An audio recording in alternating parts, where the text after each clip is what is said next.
Hey guys, Scorch here. So I was told the best personas are created by cranking your own personality up to 11. Ta-da!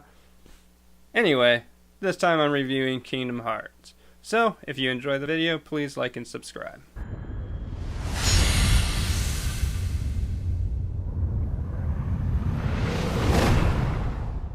So, after a quick tutorial in a dream world, the main character Sora is woken up by his friend and crush Kairi. She's there to get him back to work on building a raft with their friend Riku. The background of this objective is that Sora and Riku are childhood friends and rivals, and when they were kids, Kairi suddenly appears in town after a meteor shower. Probably much to the effect of Sora during the dream sequence. Anyway, now that they are teens, Riku is pushing for the group to build a raft so that they can go out to search for other worlds. So you spend 2 days gathering supplies for the raft, including logs, water, food, and junk. So basically, this is a platforming tutorial put into the story so that you don't feel like you're wasting your time. Then, the night before they leave, there is a huge storm. Worried about the raft, Sora hurries to the island to find both Riku and Kairi's boats are there. Sora searches the island, which is now swarming with the creatures that he faced in his dream. Eventually, he is able to make his way to Riku, who believes that he can use the darkness to leave their world and offers for Sora to come with him, while making no real effort to reach for it. Riku is then swallowed by the darkness, but as Sora is about to be swallowed, a bright light frees him, while also giving him the Keyblade, which is also the main weapon of the series if you're new to it. So now that he can fight the dark creature, Sora makes his way to the cave where he finds Kairi. Sora, I don't feel so good. Right before the door opens and she disappears.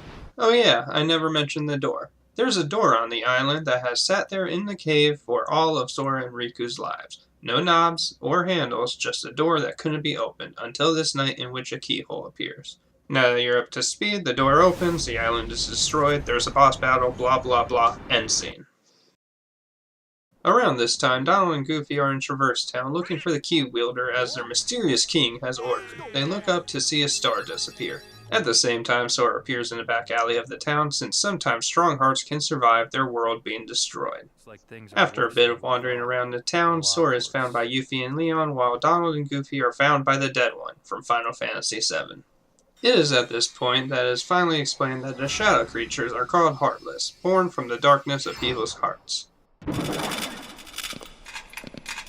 The Keyblade is the only weapon that can stop it, because it has the power to seal worlds from the world of darkness. So then, in a large Heartless attack, Sora finally runs into Donald and Goofy just in time for a boss battle. After which, he agrees to come with them since that will allow him to search for his friends. Then they go from world to world fighting the Heartless and searching for Riku and Kairi. And being the final mix, it adds some parts showing what Riku is doing during all of this.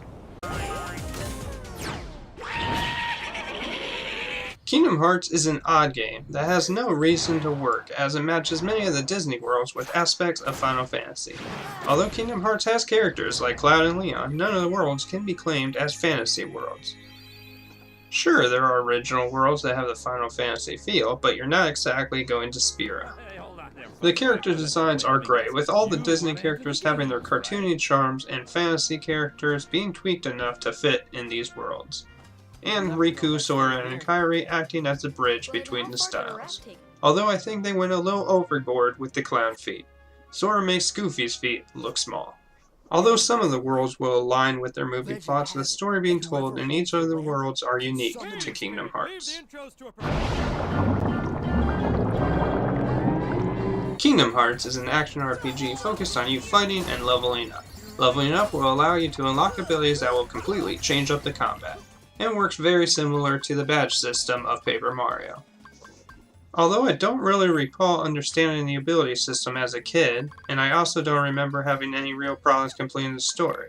Hidden bosses, on the other hand, you need to know what's what. As you play, you may find some summons, which I found well implemented, as they are people from worlds who have disappeared, and have turned into magic stones. You will then need the fairy godmother to release their power from the stones so that you can use them. While trying to figure out how to explain the game's exploration, I decided that Kingdom Hearts takes the form of a collectathon, except for more casual, like a casual collector, patent pending. It's not really a collectathon, but the normal premise is going to a new world, exploring around, finding out what's going on with the locals, completing the objective, then moving on, or you can keep looking around the environment for extras. These extras will include stuff like ship parts, trinity marks, or donations. And like a good collectathon, most of the levels are really well made with interesting plots and themes.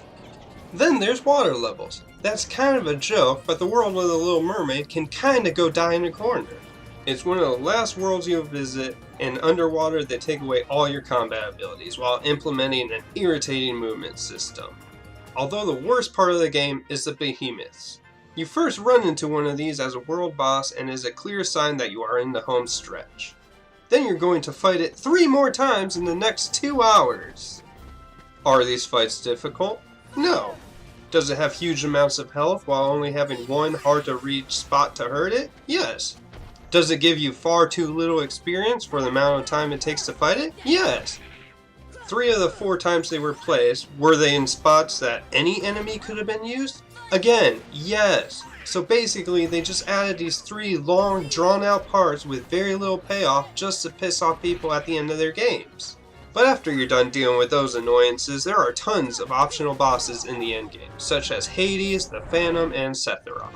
Although one last complaint is the trophies make you complete each difficulty individually. Kingdom Hearts is an amazing experience that everyone should try. Very few games are so memorable that an entry releasing 14 years after its predecessor would get this much hype. Of course, I am referring to Kingdom Hearts 3, which is releasing on the 29th. And that being said, I give the first entry, Kingdom Hearts Final Mix, a 9 out of 10. Fun gameplay, great replayability, and you can't get environments more memorable than from Disney. Although some worlds are more irritating than they are engaging. Hey, I hope you enjoyed that last video. Of course you did, you're at the end. And because you're at the end, I picked out these 2 videos just for you. Also leave my icon up if you want to subscribe. Do it.